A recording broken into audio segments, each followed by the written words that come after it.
Queen and her family have always had a love of horses. The royal family and horses is a centuries-old partnership. From the Queen's 60-year obsession with breeding racehorses. If she's got a horse that's first past the post, then she's really leaping for joy. In terms of making money from the sport as an owner, there's a figure bandied around about 8 million. To the family's devotion to polo that crosses 4 generations. That love of horses in the royal family goes all the way down, from the Queen down to her grandchildren. You forgot your boots. Oh my God. So where did the Queen's love of horses begin? Some wags have even suggested that when she was born, she was sitting on a rocking horse. What are the secrets of the royal racehorses?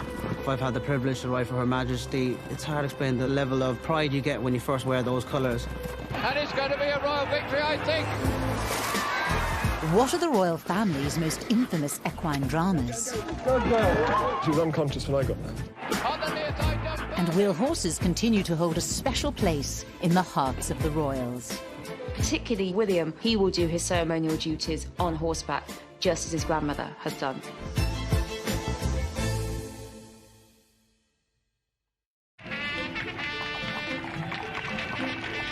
The Queen is admired around the world for her expertise in horses. She owns them, studies them, breeds them, and races them. Horse racing is the love of her life. No, I shouldn't say that, should I? Prince Philip's the love of her life. For her, this is a really scientific and technical operation. It's a big sort of endeavour to produce a race-winning horse in terms of the genetics that go into that horse and also the training. She goes, when possible, to horse racing, and if she can't go, she watches it and she studies form. The Queen's most successful year as a racehorse owner came in her Silver Jubilee year of 1977. The year of punk, Ford Fiestas, and new micro TVs was also the year she celebrated 25 years on the throne. I want to thank all those who have sent me messages of congratulations on my Silver Jubilee. It was a fantastic year for the Queen. Obviously, she was busy and very much in demand. To the man and woman in the street, that was a year of such great excitement. The Queen was taken to a fruit stall. Fruit was offered, and finally, one shiny apple was accepted. The Queen received another gift in 1977, the racing triumph of one of her beloved horses, Dunfermline. Dunfermline is a special horse for many reasons. She was a filly bred by the Queen, and she was a filly who really read the script. And they're racing. She was a filly that came out into her best, you know, over long trips, 1.5 miles, 1 3/4 miles, you know, stamina was her forte. Dunfermline was a gift to the nation, really. Like many of the Queen's horses before her, Dunfermline was bred to compete in the British Classics, a historic series of flat races.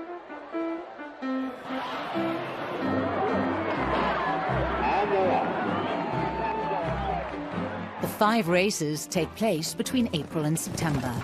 2 are for fillies, 2 are for colts, and the final race, the St. Leger, is for both. Remainder Man, Winstead, Julio Mariner, Camacho. You can only run in either the 2,000 or 1,000 guineas, either the Derby or the Oaks, and the St. Leger. So you've actually got 3 opportunities. On the 4th of June 1977, the Oaks took place at Epsom, and all eyes were on Dunfermline. The Queen's jockey for the big day was Willie Carson. Willie Carson was a real breath of fresh air, and he was a bubbly personality in the saddle. He was a real pushing jockey, and he wanted to win. It was a very, very big day. Dunfermline would be well fancied. She was 6-1, but she wasn't the favourite. The Oaks took place 3 days before the Queen's Silver Jubilee celebrations. As the race got underway, Carson found himself poorly placed. He had to hustle in the race because Dunfermline wasn't the quickest sort of getting a stride. Probably not very suited to Epsom either, because very undulating track. On the left is Dunfermline. Pamela Jane now dropping out a bit, and so with a furlong and a half still to go. She managed to hold on by 3/4 of a length, which sounds like a small margin, but at the end of a race like that, it's fairly comfortable. And it's Don Furman on the near side having a right battle with Breathe the Secret. And they She took a fair time to wear down the others, but she did in the end. On the near side, Willie Carson, Don Furman. And it's going to be a royal victory, I think. On the near side, Don Furman. And Don Furman now going into the lead. And Don Furman wins the Oak from Breathe the Secret, Megxit Deb. The sad thing was that because of the Silver Jubilee celebrations, it was on a Saturday, and there was a big event at Windsor, so the Queen couldn't actually be there. But a much-loved figure was there in the Queen's place. The Queen Mother. When Dunfermline won, there would have been such exhilaration, and this would have felt wonderful. I think everyone's very proud to have a winner for the Queen, be it the jockey, the lad who looks after the horse, the trainer, and, you know, and everyone who's involved, really, in the stables, because people are keen to do well for her, and I think are pleased for her that, you know, they've managed to get it right and have a winner. When Dunfermline went on to win the St Leger 3 months later at Doncaster, she made history for the Queen. To win 2 classics in 1 year is unbelievable. I mean, it's terrific. It was one of the highest points, if not the highest point, of the whole of the Queen's racing interest. Royal horses like Dunfermline are always ridden by jockeys who wear the Queen's colours. These silk tunics have a very rich history. It's red and it's purple, and that is going back to George V and his colours. But most importantly, purple in particular is always the colour of a royal. We have to remember that in the Tudor period, people were forbidden from wearing purple if they weren't royal. So I love the fact that the Queen, when her jockeys are on horseback, uses the most ostentatious royal colours. They really make a big statement and say, I am the Queen's horse and I am the Queen's jockey. I've had the privilege to ride for Her Majesty on numerous occasions, which has been a great privilege for me. And in that time, I've had a few winners. It's hard to explain the level of pride you get when you first wear those colours. These are special to the Queen. You can't really get much bigger than that. You really look the part. You can probably feel like you're part of royalty when you're wearing them. More than 1,600 horses owned by the Queen have won races over the last 70 years. Her victory record dates back to 1953, just 2 weeks after her coronation ceremony. Her Majesty herself was evidently in gay mood as she had a word with her jockey, Doug Smith, who was riding Choir Boy, a colt who disappointed at Royal Ascot last year. Choir Boy started well, kept up with the pack, and as the pack moved down the straight, he just ran on. Judging his time nicely, Smith brought Choir Boy along in a strong and successful challenge to beat Brunetto. So this time it was victory for the Queen. It marked the start of her Royal Ascot when she's now got 23 and still counting. Her Majesty, who must certainly have been delighted by her success, went with members of her family to see Choir Boy.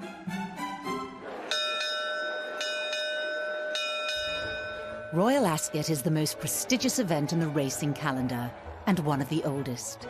It's held every June with 30 races over 5 days and prizes with a combined total of more than £6 million. I would say Royal Ascot is the pinnacle of flat racing. Everybody wants to be there. It's an intoxicating mix of the very, very best horses taking each other on, all wedded together beautifully with tradition, history.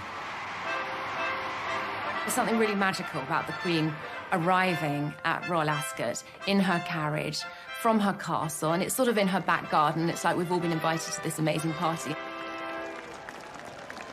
Royal Ascot is always a must for the Queen. She wouldn't miss it for the world. It's where she wants to be every year. Of course, Ascot is all about glamour and hats. Did you get it off the peg, or did you have it specially made for you? I had it specially made for Royal Ascot. And there's always a little bit of extra glamour with the Queen, because she is at the very heart of Royal Ascot, so needs to be seen.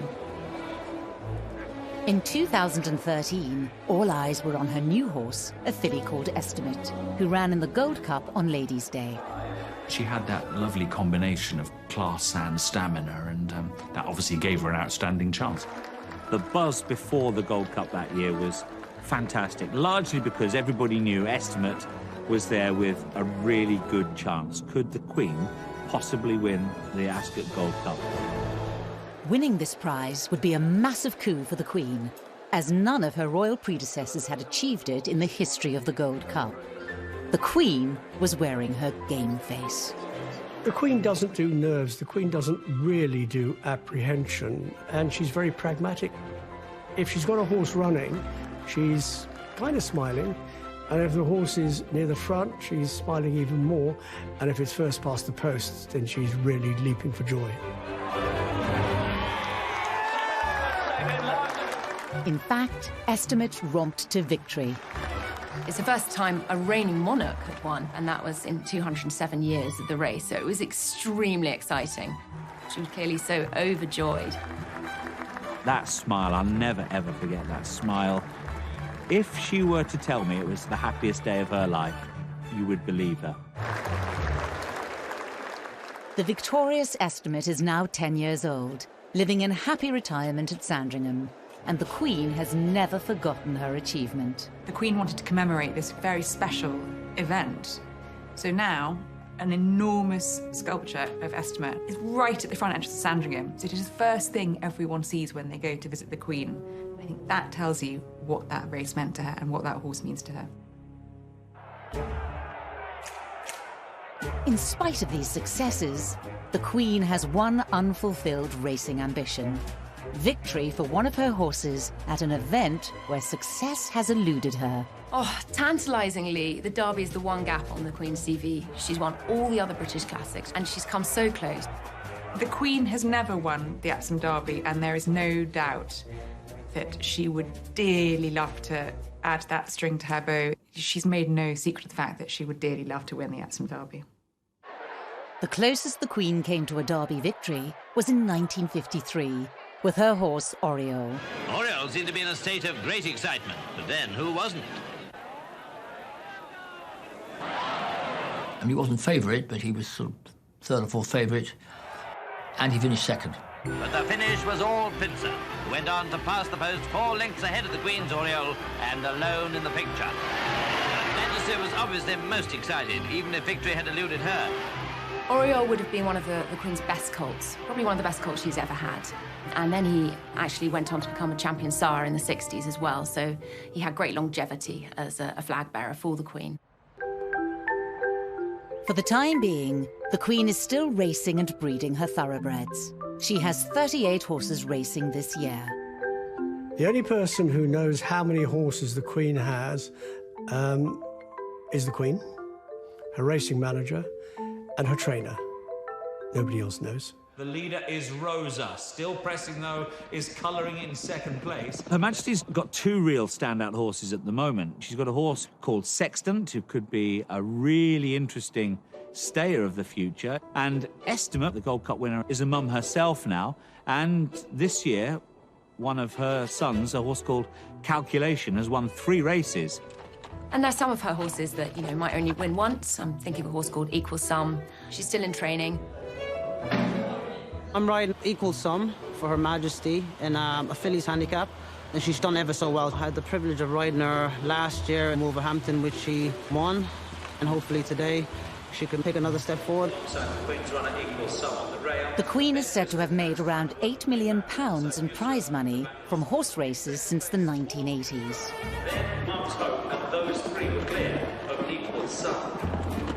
There are various figures bandied around about how much she's earned from racing, but to breed a horse, to get a horse to the track, train it every week, deal with its injuries, the vet, the farrier. There's a saying in racing that if you want to make a small fortune, start with a big one. When the official result of the 2:45 was announced, the Queen couldn't contain her delight. Those who know the Queen say that money isn't everything. It's all about a passion that she's enjoyed for 9 decades. You have the 3 really different types of horse. You have the race horses, you have the horse that will take the Queen on a ride, and then you have the household cavalry. But in 1981, the Queen's mastery of her horses was put to the ultimate test, and her life placed in danger by a gunman during trooping the colour. A man came out and fired some blanks at the pair, and the horse obviously spooked.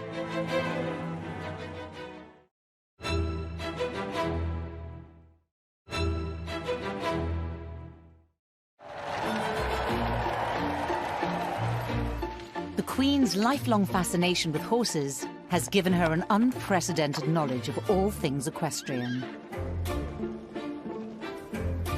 For the Queen, horses, and particularly horse racing, her number one interest outside country, Commonwealth and family. She has the ability of seeing if a horse is lame from a good 100 metres away. That is how knowledgeable she is about horses.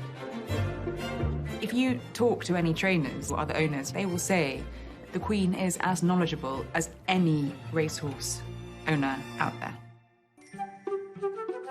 She would look them in the eye, the way that people do look at, you know, their dogs, their horses, and see what you feel about them, how you think they are in themselves, and try to come to some sort of an opinion. It isn't just about intuition. The Queen relies on the latest technology to stay fully acquainted with the lives of her horses. A system was put into place at Sandringham Stud whereby cameras were put up in the foaling berths, and the Queen asked her stud manager David Summers if he would give her a call and let her know when a mare was going into foal, and he said, you know, Your Majesty, is that during the night as well? And she said yes. And so now, whenever a mare goes into foal, any time of the day or night, the Queen is alerted and she can now watch it on her iPad. The Queen's interest in thoroughbreds is just part of a story of monarchs and their horses, which dates back nearly 1,000 years.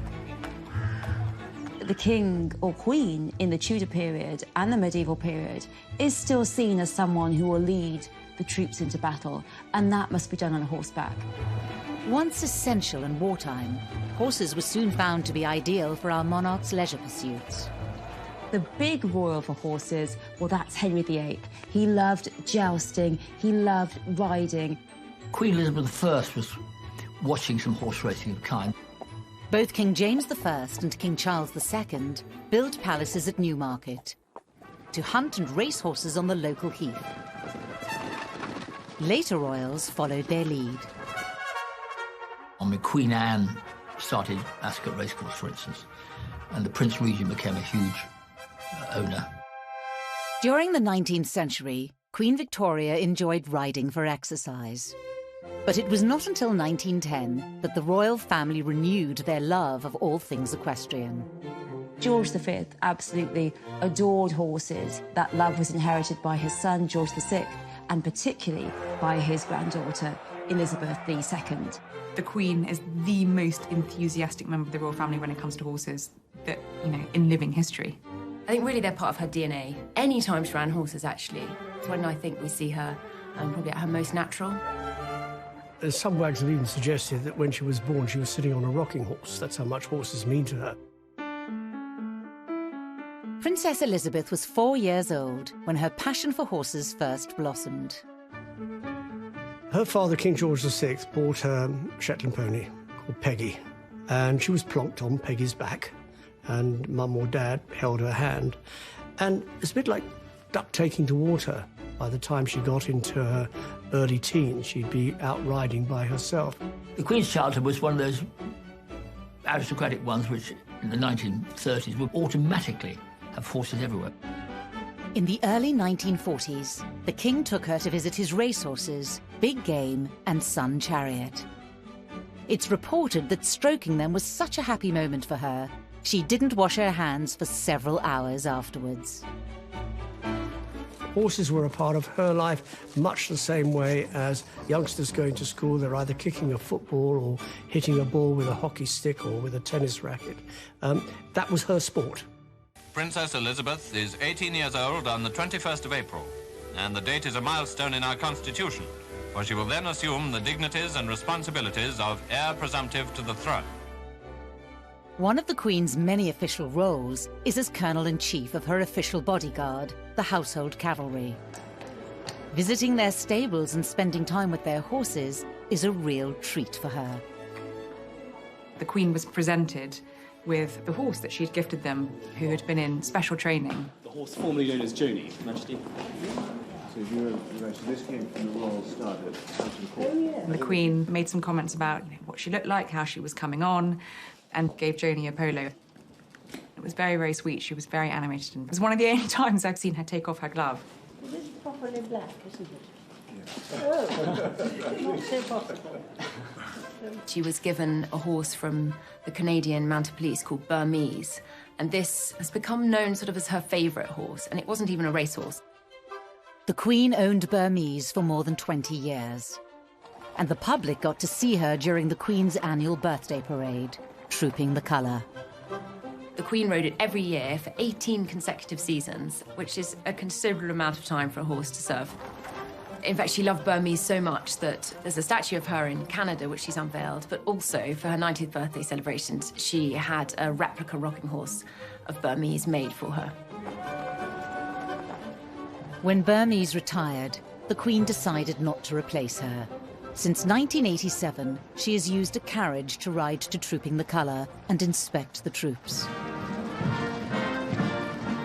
The ceremony of 1,400 servicemen and 200 horses is a grand display of military precision. Trooping the colour goes back to when it was the monarch's job to review the troops, and that has really been the monarch's job for as long as there has been a monarchy. It's a duty she will not want to forego. Despite the security surrounding the event, the Queen's safety was put in danger in 1981, when a teenage gunman shot at her 6 times. A man came out and fired some blanks at the pair. Scotland Yard spokesman said that 17-year-old Marcus Simon Sargent had been charged with willfully discharging a cartridge pistol in the vicinity of Her Majesty the Queen, intent on alarming her. The horse obviously spooked, and then she gently calms the horse, settles it down, which I think shows her great skill as a horsewoman in that sort of atmosphere with everyone's eyes on her as well.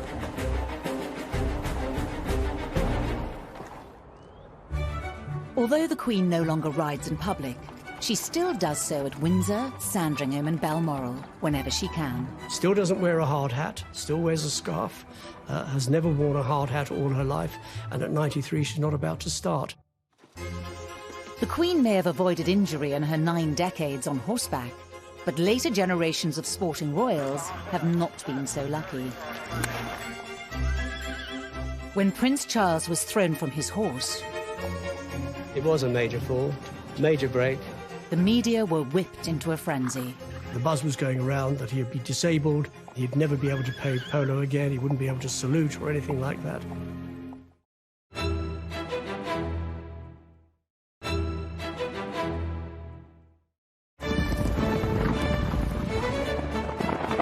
The Queen's love of horse racing is huge, but it's not the only equestrian sport that holds a special place in the hearts of the Windsors. I think polo is rather a royal tradition. Number 4 is Royal Highness the Duke of Cambridge. It is known as the sport of kings. There we are, Prince Harry. It's opulent.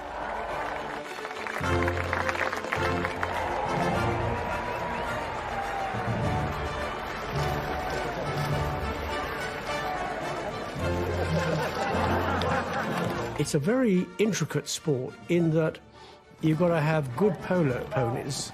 You might be galloping down chasing a ball that's going in the wrong direction and you wanted to go back to the opponent's goal, and you've really got to whack the ball and turn your pony around on the sixpence to chase after the ball again. Prince Harry is there as well. Great play by Prince Harry, gets the ball away, gets it out of danger. It's a wonderful sport. It's a lovely sociable day out. You bring your family, you picnic, you have a glass of champagne and strawberries. It's all the best of a British summer. Polo originated in what was known as Persia. It was first played in Britain in 1869, but its popularity exploded during the 1950s, and that's largely down to Prince Philip. The Duke was already a skilled cricket and hockey player, but polo soon became his true passion. He spearheaded the sport after falling in love with it while serving in Malta with the Royal Navy. His uncle was commander of the cruiser squadron in Malta, and it was actually his uncle, Lord Louis Mountbatten, who introduced Prince Philip to polo, and he took to it. He loved it. When Prince Philip had to come back to England because he was now sort of full-time consort to the Queen, he was looking for something to do. He'd been a man who spent his entire life dedicated to being a naval man, to going to war, and then when there was peace, he did feel a bit at sea. Having played polo in Malta, he decided that, well, why don't we play polo in England? Prince Philip needed somewhere the size of about 5 football fields to play, and he found the perfect setting within the 4,800 acres of a royal park. He thought, use a section of Windsor Great Park. It was all this land and nothing was being done with it. So in January 1955, the Household Brigade Polo Club was opened. It was here Prince Philip captained his very own team. He formed the Windsor Park polo team, and they went on to win loads of cups from really prestigious tournaments. Throughout the 50s and 60s, they accumulated a collection of the sport's most celebrated cups. He played a lot at Windsor, and because of that, there is a very large polo community that has sprung up, and that essentially is because of Prince Philip. It's put so much time and support into the sport. Each player is given a handicap rating for their skills and value to the team, ranging between -2 and the highest 10. Just 9 players worldwide hold the highest rank. In 1971, the Duke had reached a respectable 5 and reluctantly retired from the sport he adored. Prince Philip ended up giving up polo when he was about 50, which is actually quite a ripe old age for polo because it's a very, very demanding sport physically, and he was getting arthritis. And I think one of his greatest disappointments was having to give it up because it was just too painful for him. Arthritis can be very painful. The Duke's polo career caught the eye of his son, Prince Charles, whose love of horses developed from the sidelines while he watched his father play. In 1980, he rode his own horse, his first racehorse, Ali Baba, and actually came second. And Prince Charles, he was really so attached to Ali Baba. Prince Charles is actually extremely horsey. He went on to become probably one of the top 10 British players at his peak. Charles's first polo pony was a gift from his father, and at the age of just 15, he made his debut on a team captained by Prince Philip. Charles continued to play throughout his teenage years. He needed something energetic to let off steam. You can be angry and you get on a horse and you start chasing a ball and you can whack it with a mallet and let off steam that way. In 1979, he played in a match which perhaps remains one of his greatest sporting memories. He scored all 4 of the Royal Navy's goals and received the Rundle Cup from his great-uncle, Lord Louis Mountbatten. This poignant picture documents one of the final moments Charles would spend with his beloved uncle. Just weeks later, he was killed by an IRA bomb.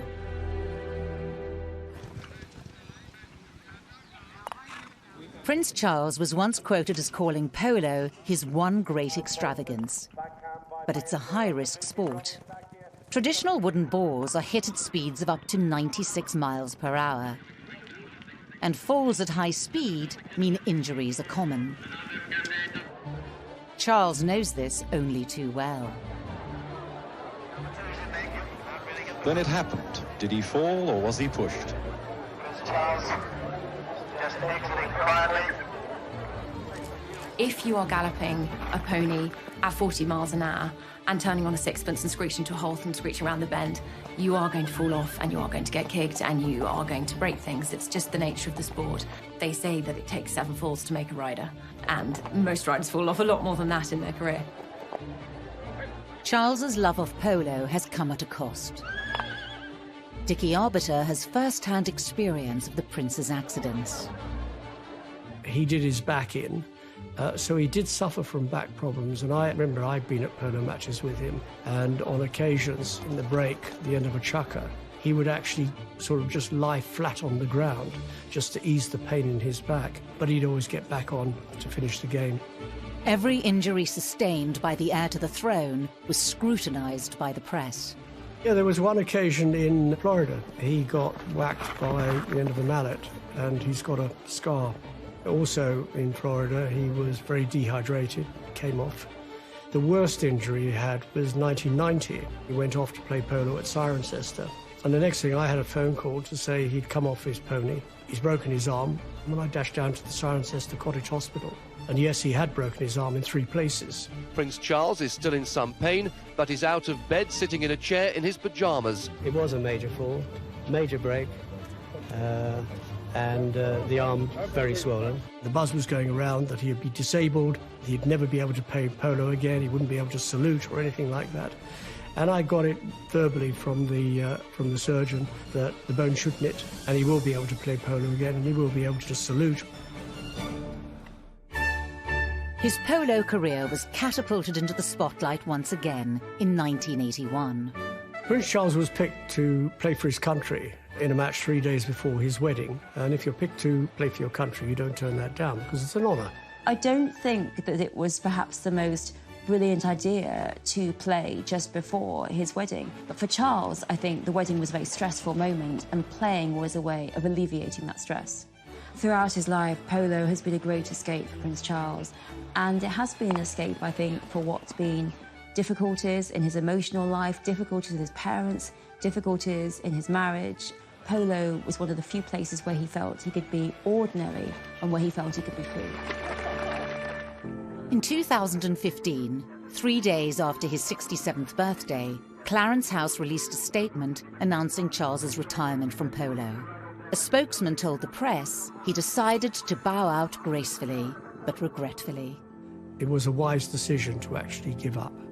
And there are some who say he should have given up earlier, but your body tells you when it's time. You don't necessarily listen to what other people say. He then had a series of injuries, and I think thought it might be best to retire before he broke every bone in his body. It comes as no surprise that Charles's sons grew up so captivated by horses and ponies. They had Shetland ponies called Smokey and Trigger, and Harry was put on when he was really very small. He got put on the horse and he cried when he got taken off. Harry really loved horses, and I really think they appeal to Harry's desire for freedom and speed, and sometimes to be a little bit reckless. Just like their father and grandfather, the princes started moving in polo circles from a young age. They would go to Guards Polo Club or wherever their dad was playing, and they would grab hold of a spare mallet and play something akin to croquet. And eventually they took to riding horses. Prince William comes forward. Can he get control? He's over on the far side. Can he go all the way? Prince William gets the big kid into the opposition half. They're obviously both very talented at polo. I think Prince William is more exceptional for being a left-handed player and playing a right-handed sport, because it's not for left-handers. Prince Harry in particular, he did think that he wanted to be a professional polo player, but Prince Charles said to him that princes can't really do that kind of thing. They have to do charity work and representation. So the princes came up with an inspired idea: combine charity work with their favourite sport.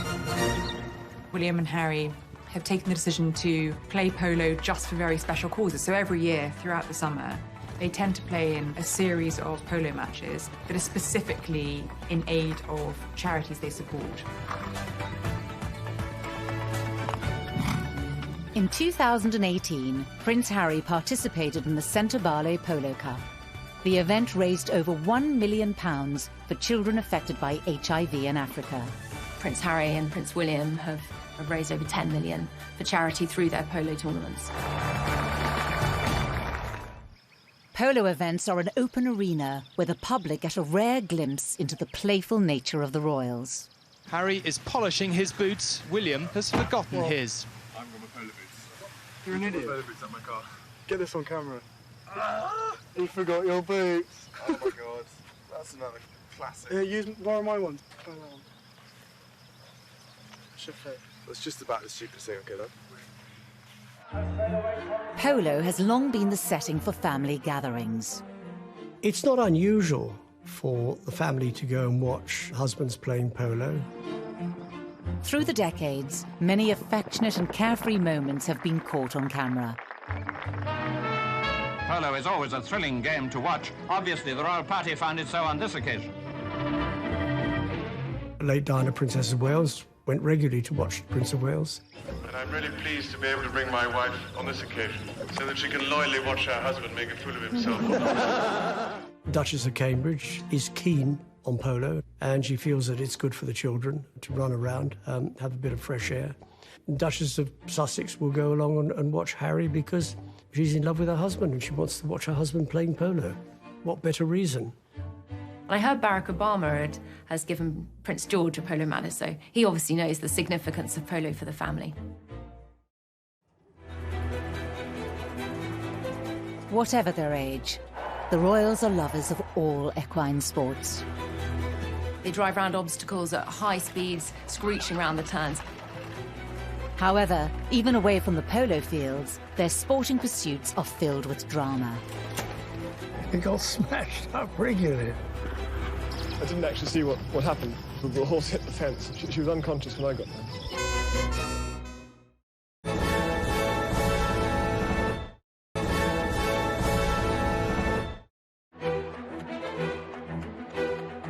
The Queen and her family's love of horses spans a lifetime. Horses are just in the DNA of the royal family. After retiring from polo in 1971, Prince Philip kept his long-standing passion for horses alive by taking up the oldest equestrian style of racing, competitive carriage driving. Prince Philip, who was second last weekend at the Hopton Horse Driving Trials in Scotland, winner first time out this season at the Brighton Horse Driving Trials.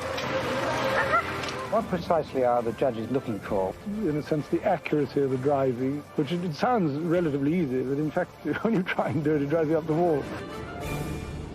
Really, before Prince Philip, carriage driving was seen as something as a historical anachronism, an oddity. And then Prince Philip really transformed it into a sport.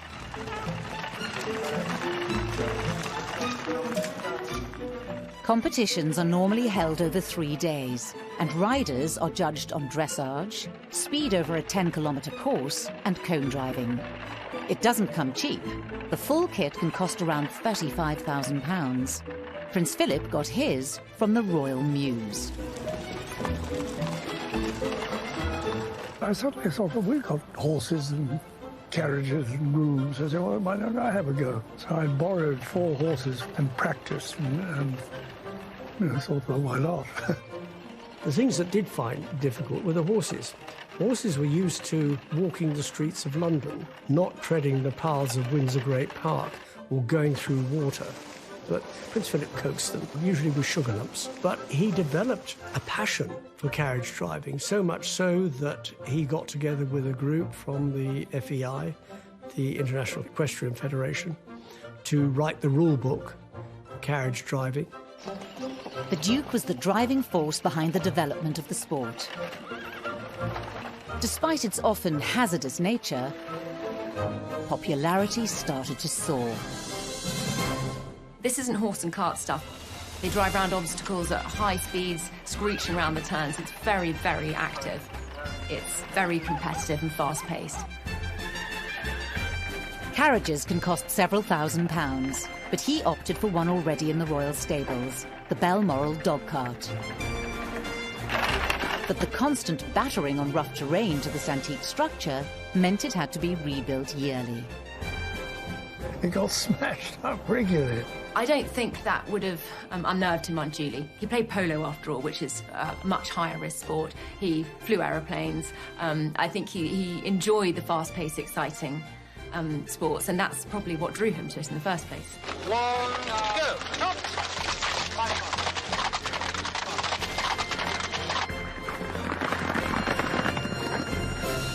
Despite the dangers, the Duke was hooked.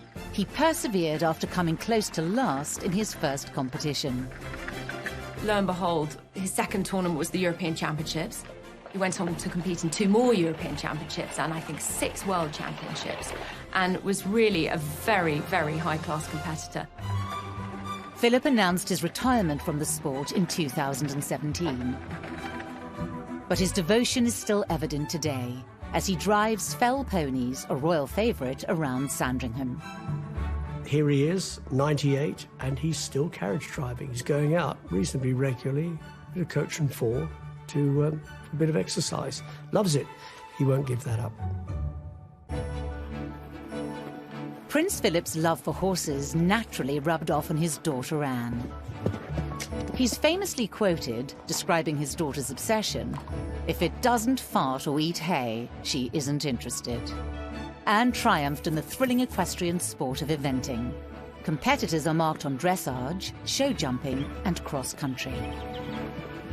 Princess Anne, like Prince Charles, is extremely horsey.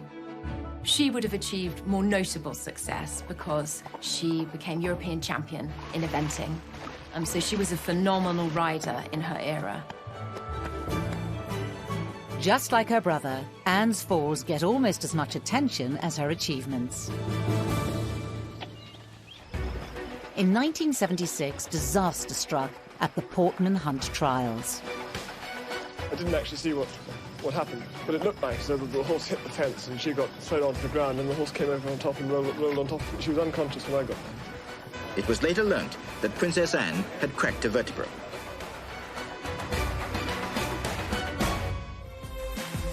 Anne bounced back fast. Later that year, she took part in the Montreal Olympic Games on the Queen's horse, Goodwill. Her career has inspired a generation of new equestrian stars, including her daughter Zara. Zara Tyndall, with her parents, had no option other than to be a phenomenal rider. Her father, Captain Mark Phillips, was one of the best riders of his generation, and he's also a renowned coach. Zara has spoken about the fact that she talks to the Queen about horses all the time. That is a passion she shares with her grandmother. It was inevitable she would follow in the footsteps of her mother. After studying physiotherapy, she couldn't ignore her equestrian talents. In 2005, Zara competed at the European Eventing Championships at Blenheim with her trusty chestnut gelding, Toy Town. Martha Terry watched in awe. And she had to go out and ride the round of her life, and the rain was coming down in stair rods. At just 24 years old, Zara was crowned individual European champion. And the following year, she became world champion, so she showed she's not just a one-hit wonder. In 2011, Toy Town retired from competitions, and Zara teamed up with a new horse, High Kingdom, affectionately known as Trev. And in 2012, they competed in the biggest event of her life, the London Olympics. So the London Olympics would have meant a lot. It's on home ground. That was incredible to see homegrown talent, but also a member of the royal family competing here, and the British public were very excited about that. Zara became the first Royal Olympic medalist, winning silver, a jubilant moment for her country and her family. Princess Anne, Princess Royal, presented it, and that would have been a proud moment, not just for Mum, but for Zara as well. She's absolutely a top rider in her own right, but she definitely has the genes for it.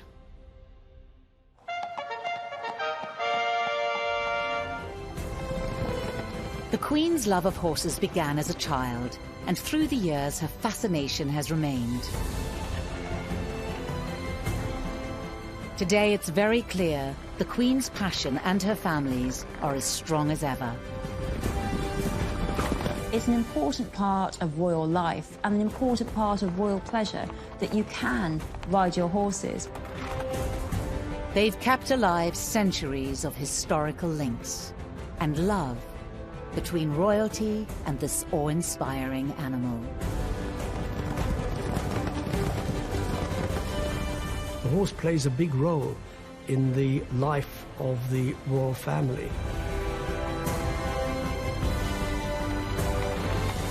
And I believe it will continue to do so. Oh, how's that?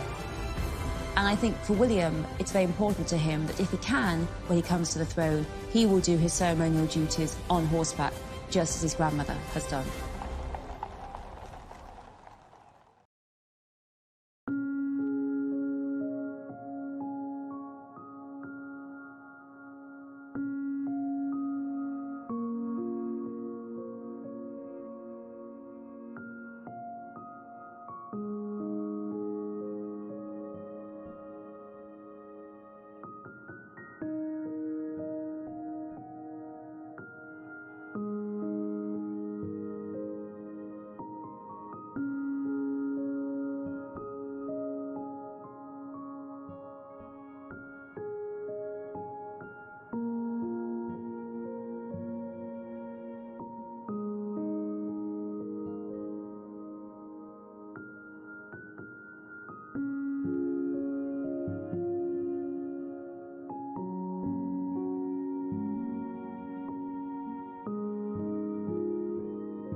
horses. She owns them, studies them, breeds them, and races them. Horse racing's the love of her life.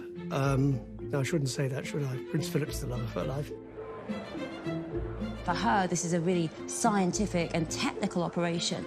It's a big sort of endeavour to produce a race-winning horse in terms of the genetics that go into that horse and also the training.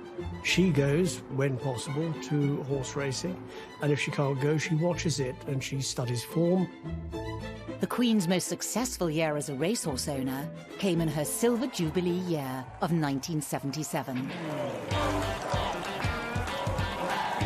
The year of Punk, Ford Fiestas, and new micro TVs was also the year she celebrated 25 years on the throne. I want to thank all those who have sent me messages of congratulations on my Silver Jubilee. It's a fantastic year for the Queen. Obviously, she was busy and very much in demand. To the man and woman in the street, that was a year of such great excitement. The Queen was taken to a fruit stall. Fruit was offered, and finally, one shiny apple was accepted.